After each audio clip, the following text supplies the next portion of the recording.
오늘 하나님께서 우리에게 주신 말씀 잠언 16장입니다. 잠언 16장 말씀. 잠언 16장. 원래는 10절부터 32절까지입니다. 10절부터 32절까지인데 22절부터 32절까지만 읽겠습니다. 이거 한 번만 클릭해 주세요.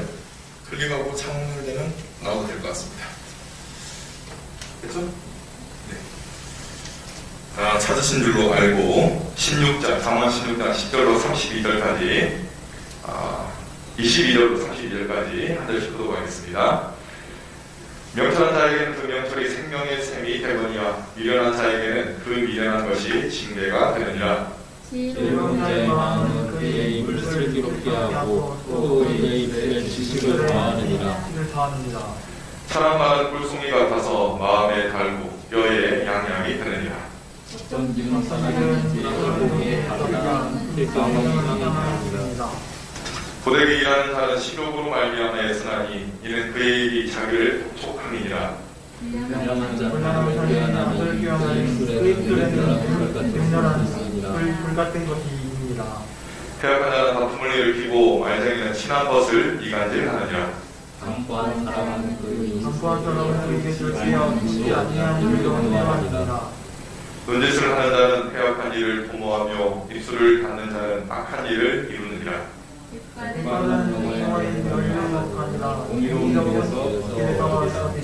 함께 있습니다. 노하기를 더디하는 자는 용사보다 낫고 자기의 마음을 다스리는 자는 성을 배하는 자보다 나으니라. 아멘. 네. 여러분 옆에 계신 분에게 인사하시죠. 옆에 안 계시면 뒤에라도 좋습니다. 인사하시면 좋겠습니다.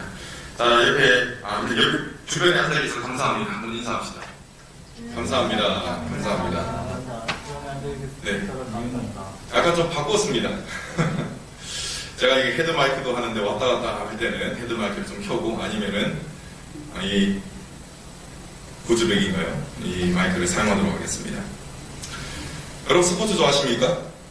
네. 뭐 스포츠, 네, 권사님은 좋아하십니다. 저도 좋아해요. 스포츠를 안 좋아하셔도 이 사람은 알 겁니다. 아시죠? 곽태환. 우리나라 수영계에서 한 획을 그었던 사람이라고 말할 수가 있습니다. 근데 굉장히 인상 깊은 그런 모습이 있었어요. 여기 뭐 여러분 보셔서 알겠지만 시합을 하기 전에 꼭 헤드폰을 낍니다. 무슨 음악을 듣는지는 몰라요.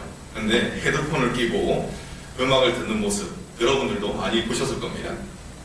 이렇게 하는 여러 가지 이유가 있겠죠. 근데 가장 큰 이유가 마인드 컨트롤을 위한 것이 아닐까. 저는 그렇게 생각을 해봤습니다. 마음을 잘 다스려야지 최대한의 기량을 뽑을 수가 있죠. 그리고 최대한의 기량을 뽑아야지 좋은 성적을 거둘 수가 있는 겁니다.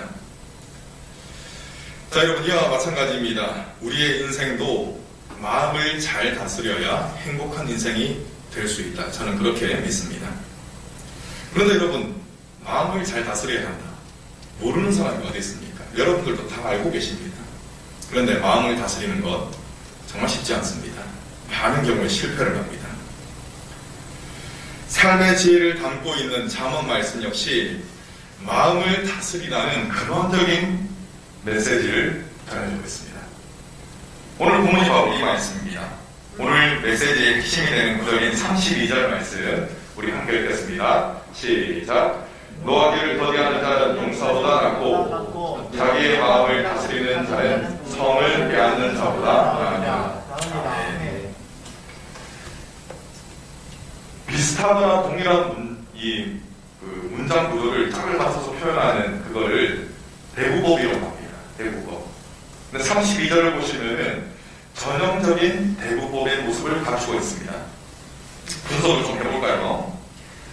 여러분 여기 보시면은 노하기를 더디하는 자, 노하기를 더디하는 것. 자, 노하기를 더디하는 것은 무엇을 할 때 가능한 일입니까? 무엇을 할 때? 자, 32절 중반 이후에 나오죠. 마음을 다스릴 때 그때 노하기를 더디하는 것이 가능해집니다. 따라서 노하기를 더디하는 자 이퀄 마음을 지키는 자라고 말할 수가 있습니다. 이처럼 마음을 지켜서 노하기를 더디하는 자는 누구보다 낫다고 했습니까? 용사보다 낫다고 했습니다. 그런데 여러분 여기서 말하는 용사는 그냥 뭐 어숙한 병사가 아닙니다. 일반적인 병사가 아닙니다. 여기서 말하는 병사는 성을 빼앗을 수 있을 정도의, 말하자면 일당 만 이상의 몫을 감당하는 슈퍼용사라고 말할 수가 있습니다. 보통 이제 성을 함락시키기 위해서는 그 수비를 하는 병력의 10배 이상의 군사가 필요합니다. 10배 이상. 상당하죠. 그러니까 굉장히 힘든 일이 바로 뭐냐면 성을 빼앗는 일입니다. 그래서 정말 힘들고 어려운 일이 있다면 그것을 어디에 빗대냐면 성을 빼앗는 일에 빗댑니다. 너무 힘들다는 것이죠. 여러분, 말의 흐름상 무엇이 성을 함락시키는 것보다 더 어려운 일이라고 말하고 있습니까? 마음을 지키는 일. 마음을 지키는 일이 그만큼 어렵다는 것입니다. 오늘 말씀은 일당 만의 용사도 해내기 어려운 마음을 지키는 일을 하라는 명령입니다. 여러분들 마음을 잘 지키십니까? 아마 고개가 격거려지실 겁니다. 저도 마음을 지키는 데 상당히 많은 실패를 합니다. 자, 주님께서는 마음을 지키라는 명령을 하셨는데 이 명령은 특별한 사람들에게 하시는 명령이 아닙니다. 그것이 아니라 모든 사람들에게 하시는 명령입니다. 여러분, 세상사에 돈이나 권력, 그것이 있는 자들과 없는 자들에 대한 대우가 다른 경우가 있는 것, 그것을 보게 됩니다. 공정하게 집행되어야 하는 법조차도 권력에 따라 다르게 적용되는 모습을 우리는 보게 됩니다. 뉴스를 통해서도 또 여러분 많이 봤을 겁니다. 그런데 하나님께서는 마음을 지키라는 명령을 한 사람의 예외도 없이 모든 사람들에게 적용시키십니다. 그리고 그것을, 그러니까 마음을 지키는 자가 있는지 없는지 그것을 하나님께서는 살펴보신다는 것이죠. 여러분, 10절에서 15절까지의 말씀은 왕과 신하들에게 내리시는 명령입니다. 이것만 보더라도 모든 사람들에게 내리시는 명령이구나 라는 사실을 알 수 있습니다. 자, 먼저 왕이라는 위치를 살펴볼게요. 여러분, 왕이라는 위치는 어떤 위치입니까? 다른 사람들보다 높은 곳에 있는 위치입니다. 더 이상 높은 위치가 없을 정도의 최상의 위치가 바로 왕의 위치입니다. 자마의 말씀은 왕 중의 왕이 되신 하나님께서 하나님의 속성을 알려주시면서 힘 있는 자가 어떻게 마음을 지켜야 하는가, 왜 마음을 지켜야 하는가라는 것을 알려주고 있는 것입니다. 다시 말씀드립니다. 왕에게 하시는 말씀인데 누가 말씀하시느냐? 왕 중에 왕이 되시는 하나님께서 하시는 말씀이라는 겁니다. 자, 어떻게 해야 되냐면 16장 11절입니다. 함께 읽겠습니다. 시작. 공평한 저울과 접시 저울은 여호와의 것이요 주머니 속에 저울추도 저울추도 다 그가 지으신 것이니라. 아멘. 자, 정확한 저울과 접시 저울은 완전하신 하나님의 공의를 상징하고 있습니다. 사람들은 권력 있는 사람들에게 잘 보이고 싶어서든지 혹은 동정심 때문에 마음이 기울어서든지 정의로운 판단을 내리지 못하는 경우가 제법 많이 있습니다. 여러분, 사람들은 언제 제대로 된 판단을 못하는지 아시죠? 감정이 요동칠 때, 감정이 격해졌을 때 그때 제대로 된 판단을 못합니다.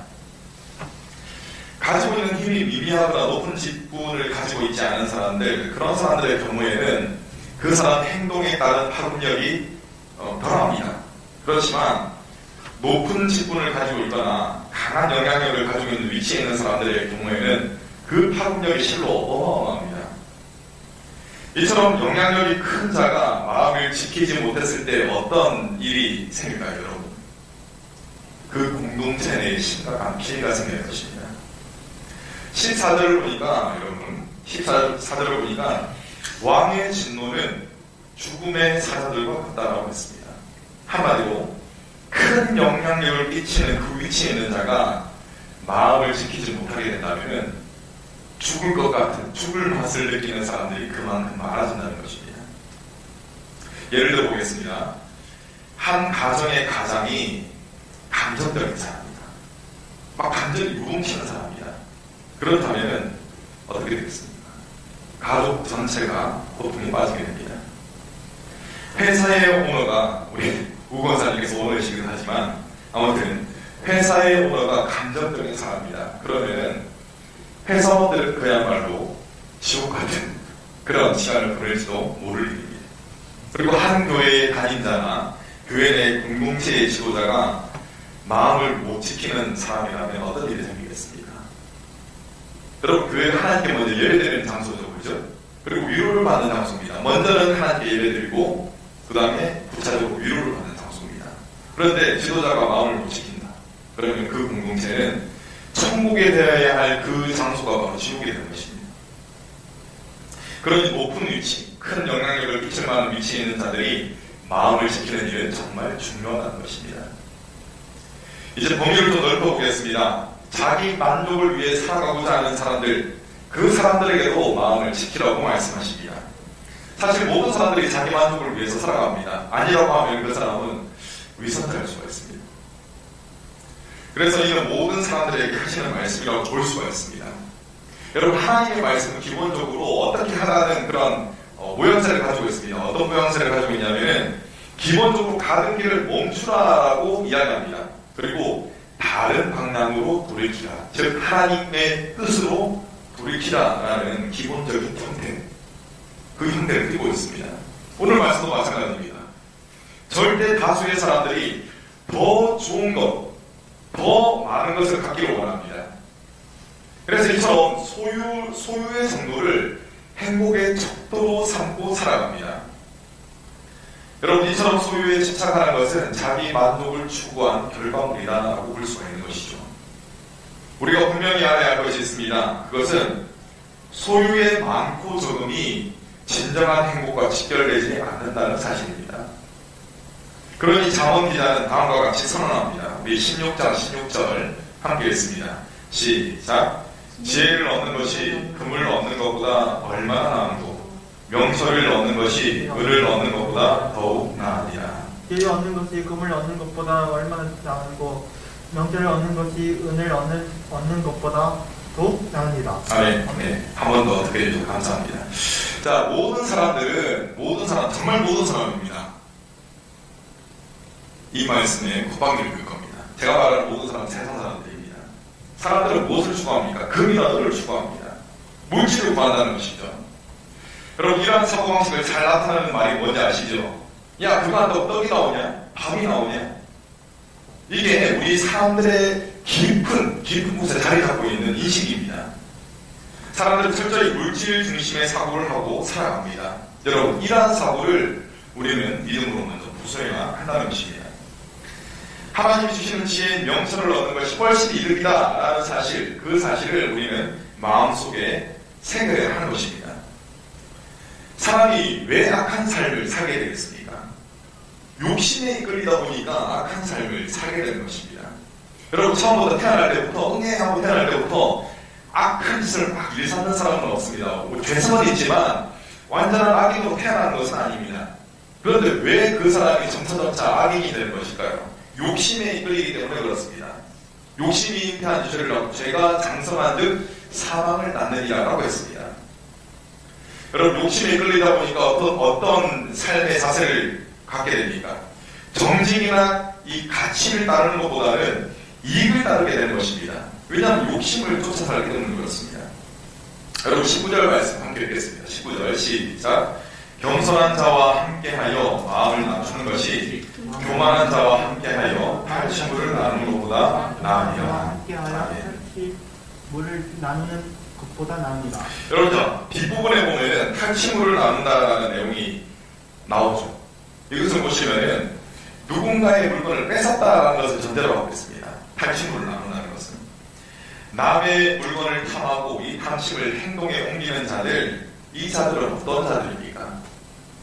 기본적으로 교만한 자들이 그러한 행동을 취합니다. 내 것도 내 것이고 당신 것도 내 것이다. 이 마음으로 하는 것이 바로 탈취라는 것이죠. 주님께서는 이처럼 욕심에 이끌려 살아가지 말고 마음을 낮추라고 하십니다. 다시 말합니다. 욕심에 이끌리지 말고 살아가는 것이 바로 마음을 낮추는 것입니다. 그럼 욕심에 이끌리는 것은 무엇입니까? 마음을 높이는 것이죠. 주님의 말씀은 분명합니다. 마음을 낮추라고 했습니다. 여러분, 중요한 포인트가 나왔습니다. 마음을 낮추는 것. 뭐요? 마음을 낮추는 것. 이것이 마음을 지키는 중요한 포인트라는 것입니다. 감정을 따라서는 결코 마음이 낮아지지 않습니다. 좀 더 직설적으로 표현을 해볼까요? 우리의 감정은 내가 낮아지는 것을 극혐합니다. 극혐.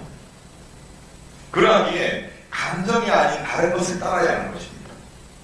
우리가 그냥 살아가 보면, 그냥 아무 생각 없이 살아가다 보면 내 감정을 따라 살아갈 수밖에 없습니다. 그러니까 그것에 브레이크를 걸어라 하는 것이죠.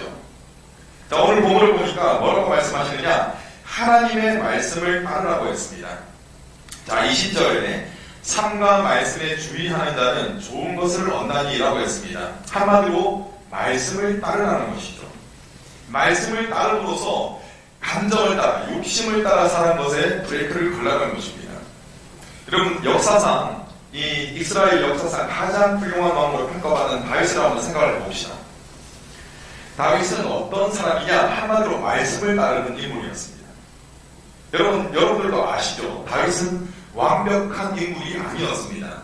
사실상 그는 아주 끔찍한 죄악을 저질렀던 사람입니다. 불륜 저질렀죠. 불륜을 저지르고, 그리고 그것을 합리화시키기 위해서, 그냥 없는 것으로 덮어버리기 위해서 살인교사까지 한 사람이 바로 다윗이었습니다. 그런데 그가 어떤 평가를 받았습니까? 하나님의 마음에 합한 사람이라는 평가를 받았습니다. 그가 탁월한 사람이라서 그런 평가를 받은 것이 아닙니다. 왜 하나님의 마음에 합한 사람이라는 평가를 받느냐면 끊임없이 자신의 마음을 낮췄기 때문에 그렇습니다. 끊임없이 자신의 마음을 낮추고 하나님의 말씀을 따름으로써 자신의 마음을 지키고 또 지켰기 때문에 하나님의 마음에 합한 자라는 평가를 받게 된 것입니다. 여러분, 여기서 잠깐 신약시대로 넘어가 보겠습니다. 그래서 사도 바울을 생각해 보겠습니다.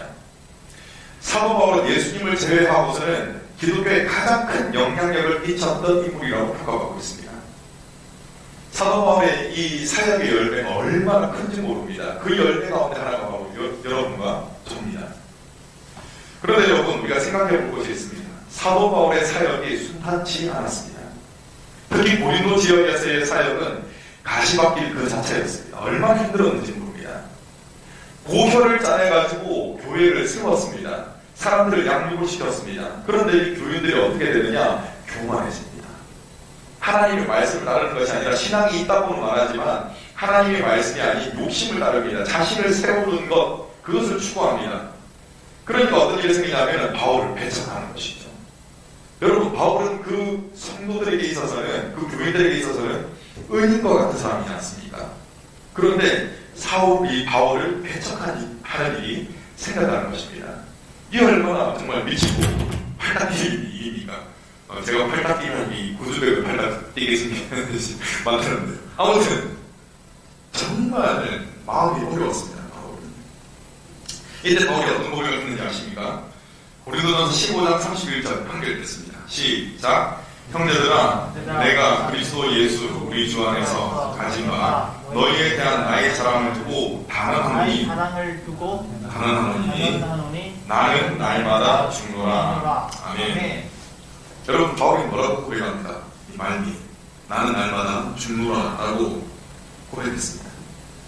이는 그냥 아니야, 나는 죽었다, 나 모르겠다, 모르겠다 이렇게 체념하는 것이 아닙니다. 그것이 아니라 때로는 속이 상하고 또 분기탱천할 만한 일이 생긴다 하더라도 계속해서 말씀을 따르겠다라는 그런 고백입니다. 여러분, 감정이 격해질 때 여러분 마음 지키기 어렵지 않습니까? 내 감정이 막 천방지축으로 날뛰려고 합니다. 내가 엎어버린다 이런 생각도 들 때도 있습니다. 그런데 무엇으로서 이 자아를 죽인다는 것입니까? 하나님의 말씀으로서 이 자아를 죽인다는 것입니다. 여러분, 다윗과 방금 이야기 드렸던 사도 바울과 같이 자신을 하나님의 말씀에 복종시키는 자가 얻는 유익이 뭔지 아십니까? 오늘 자막 말씀이 그것을 이야기하고 있습니다. 16장 24절 말씀 함께 읽습니다. 시작. 선한 말은 물송이 같아서 마음에 달고 뼈의 양약이 되느니라. 아멘. 자, 어떤 유익을 얻느냐면 말씀에 극히 좋은 효과가 있습니다. 말씀이 가져오는 아주 좋은 효과. 그 효과를 인생에서 누리게 되는 유익을 얻는다는 것입니다. 여러분, 이것은 정말 상당한 것입니다. 제가 잠시 개인적인 이야기를 좀 해드리겠습니다. 제가 이전에 사역하던 곳에서 제 아내가 좀 건강이 안 좋아졌던 시기가 있었습니다. 그때 한약을 지어서 먹었습니다. 교인 중에 한의사가 있었거든요. 집사님 한 분 한의사였습니다. 굉장히 실력이 좋아요. 그래서 약재, 좋은 약재를 듬뿍 넣어가지고 달여서 약을 만들었습니다. 그러니까 이 약이 얼마나 몸에 좋겠습니까? 아니나 다를까 제 아내는 그 약을 먹고 회복되었어요. 효과를 본 것이죠. 그런데 여러분, 제가 좀 멀쩡해 보여도 좀 속이 허합니다. 그래서 저도 몸이 안 좋아졌을 때가 있었어요. 그래서 저도 약을 지어서 먹었습니다. 그런데 결론적으로 말씀드리자면 약의 효과를 하나도 못 봤습니다. 또 그냥 이런 표현은 좀 너무 심한데 돈만 벌었습니다. 여러분, 그 한의사 집사님이 사람을 차별했을까요? 제 아내를 좋게 봐가지고 아우 좋은 약재를 막 들고 놓고 이성형 목사는 별로 안 좋은데 이러면서 막 약재 막 빼고 껍데기만 넣었을까요? 아닙니다. 그분은 한약을 만드는 것에 있어서 대단한 자부심을 가지고 있던 분이었습니다. 그러니까 제 아내가 먹었던 약이나 제가 먹었던 약이나 정말 좋은 약이었을 겁니다. 그런데 어떤 차이가 있었죠? 한 사람은 효과를 봤지만 저는 효과를 보지 못했습니다. 여러분, 이제 말씀에 대해서 한번 생각을 해볼까요? 말씀을 앞서 이야기한 이 한약, 정성껏 달인 영양가가 아주 풍족한 한약, 이것과 비교를 해봅시다. 하나님의 말씀 한약, 비교가 안 되죠. 하나님의 말씀 쪽으로 바로 기울어집니다. 왜냐하면 하나님의 말씀은 영원한 생명까지 돌보는 가장 위대한 양약이기 때문에 그렇습니다. 그런데 여러분, 제 아무리 좋은 그런 양약이라 하더라도 그것이 내 몸에 받지 않는다면 아무런 소용이 없습니다. 이것이 굉장히 중요하면서 굉장히 무서운 그런 메시지입니다. 내 몸에서 받아야 효과를 보는 것입니다. 그렇다면 말씀의 효과를 보기 위해서는 어떻게 해야 되겠습니까? 여러분, 제가 하는 설교는 어렵지 않습니다. 계속해서 반복되는 말이 있습니다. 자, 다시 하나님의 말씀이라는 가장 훌륭한 약의 효과를 보기 위해서는 어떻게 됩니까? 하나님의 말씀 앞에 나를 낮춰야 됩니다. 나를 낮춰야 말씀에 순종할 수 있는 기본 자세가 갖춰지는 거거든요. 그래서 반드시 하나님의 말씀 앞에 나를 낮춰야 합니다. 나를 낮추는 첫 번째 방법은 듣는 것입니다. 말씀이 전하고 있는 그 메시지를 내 마음을 열고 받아들여야 한다는 것이죠. 상당히 많은 경우에 특별히 신앙생활을 오래 하고 이렇게 되는 경우에 어떤 일이 생기냐면 말씀이 귀에 들리기는 들립니다. 그런데 귀에서 쳐내버립니다. 귀로 듣기는 듣습니다. 그런데 거기서 끝입니다. 이것이 바로 제가 방금 말씀드린 귀에서 쳐내는 것입니다. 여러분, 왜 이런 일이 생기겠습니까? 귀에서 쳐내니까 삶이 변화가 됩니까? 안 됩니까? 안 되는 것이죠. 말씀의 효과를 보지 못한 것입니다. 이것은 나를 낮추지 않기 때문에 생기는 것입니다. 그러나 여러분, 나를 낮추고 말씀을 따른다면 나의 영혼이 변화됩니다. 그리고 나아가서 겉으로 드러난 나의 삶도 변화되게 될 것입니다. 여러분, 다른 사람들 여러분들 예수님 믿는 것 압니까? 만약에 여러분들이 예수님 믿는 것을 모른다면 여러분 인생을 한번 믿음 생활을 생각해 보셔야 됩니다. 여러분, 저도 그렇고 여러분들도 그렇고 다 나이를 먹어가고 있습니다. 여러분, 나이만 먹어간다면 얼마나 슬프겠습니까? 그죠? 제가 예전에 군대 가기 전에 하루에 3대3 농구 게임을 하루 종일 했습니다. 그런데 다녀오고 나서 예비역이 되고 20대 후반 되니까 물론 운동을 안 해서 그런 것도 있겠지만 3게임 하니까 진짜 죽겠더라고요. 아마 지금 한 게임 하면 막 죽을 겁니다. 그 정도로 나이만 먹는다는 것은 서글픈 일입니다. 그런데 오늘 말씀은 정말 파격적인 이야기를 합니다. 자, 파격적인 16장 31절 말씀 함께 읽겠습니다. 같이 읽습니다. 시작. 백발은 영화의 멸관이라 공의로운 길에서 얻으리라. 방금 뭐라고 말씀드렸습니까? 나이를 먹는 것은 권사님 좀 서글프시죠? 권사님은 특별한 분이십니다. 대부분은 나이를 먹는다는 것은 굉장히 좀 안타까운 그런 일입니다. 그런데 뭐라고 이야기했습니까? 백발, 나이를 묻는 거거든요. 백발은 뭐라고요? 영화의 멸류관이라고 했습니다. 대단하지 않습니까? 저는 말씀을 준비하면서 정말 여기서 큰 은혜를 받았습니다. 여러분, 이것은 그냥 자연적으로 나이를 먹는 모습을 그린 것이 아닙니다. 그 백발이 아니라는 것이죠. 그것이 아니라 주님의 말씀 앞에 자신을 낮춘 시간들이 쌓이고 쌓인 인생, 순종했던 그 인생이 쌓인 그 시간들이 쌓인 백발을 이야기하는 것입니다. 여러분, 멸류관은 무엇입니까? 상이죠. 보통 상이 아니라 정말 큰 상이 바로 멸류관입니다. 극한 난이도를 가지고 있는 성을 빼앗는 것보다 더 어려운 것이 뭐라고 했습니까? 마음을 지키는 것이라고 했습니다.